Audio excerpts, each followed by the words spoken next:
Anti-Igbo threat, Osinbajo vows to clamp down on troublemakers.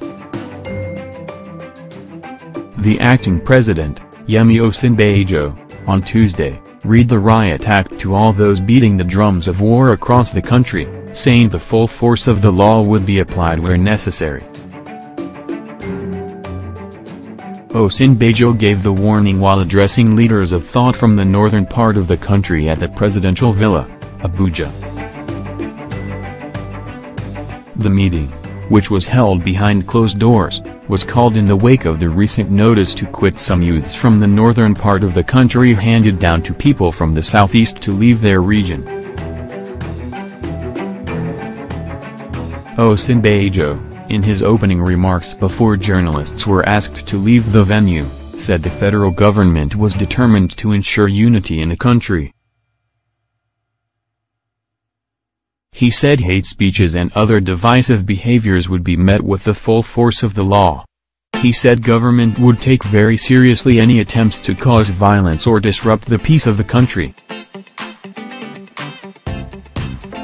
The acting president said, "As a government, we are determined to ensure the unity of the country along the lines of our constitution, and I want to say that hate and divisive speech or divisive behavior where it is illegal will be met with the full force of the law.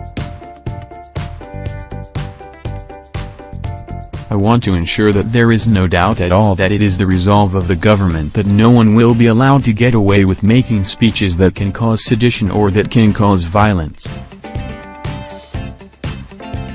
This is especially so because when we make this kind of pronouncement and do things that can cause violence or destruction of lives and property, we are no longer in control. Those who make those speeches are no longer in control. So I want to emphasize that government will take very seriously any attempts to cause violence or disrupt the peace of this country. And that is very important because you cannot control violence once it begins." Osinbajo likened violence or hate speech to a stone thrown in the marketplace which would hit targets that would be deadly. He said Nigerians needed to be fully conscious so that they would not create a crisis that was not intended. Osinbajo admitted that as part of living together, misunderstandings and frustrations would always arise and people would always want to get the best part of the deal. Those at the meeting included the President of the Senate, Bukola Saraki, Speaker of the House of Representatives, Yakubu Dogaro, Chief of Defense Staff, Gen.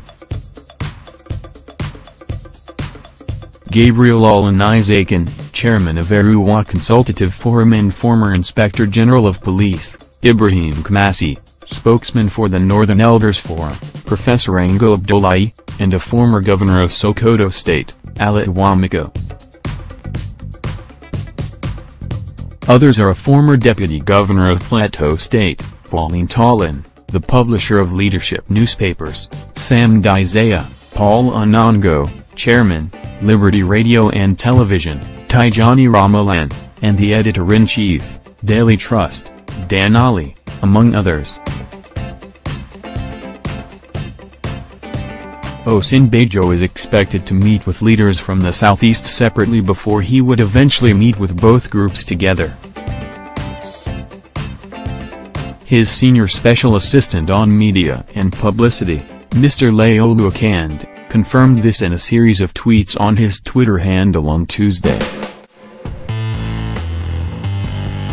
Acting President Osinbajo will start a series of consultations with the leaders of thought from the northern and eastern regions of the country this afternoon, Tuesday. Osinbajo will first meet each group separately on different days this week and then meet them together afterwards, Akand wrote. He also confirmed that the acting president met with security chiefs over the weekend on the need to ensure that Nigerians were protected in every part of the country. The acting president met over the weekend with security chiefs and gave firm instructions on the need to protect lives and property of all Nigerians always, everywhere, he added. Meanwhile, The leadership of the Christian Association of Nigeria in the north has met with the Senate President, Bukola Saraki, over the tension generated by the notice to quit issued by Yoruba groups for the Igbo to vacate the north. The meeting also discussed the prevailing security situation in the north, especially in southern Kaduna, as well as the alleged marginalization of Christians by some governors in the region. The Niger State Chairman of CAN, Reverend Matthias Ikeda, who confirmed the meeting while addressing journalists in Minna on Tuesday, said CAN in the 19 northern states took exception to the quit notice issued to the Igbo. Though Ikeda did not give further details of the meeting, he, nonetheless, asked the elders in the north to put pressure on the Yoruba groups to withdraw the ultimatum issued to the Igbo.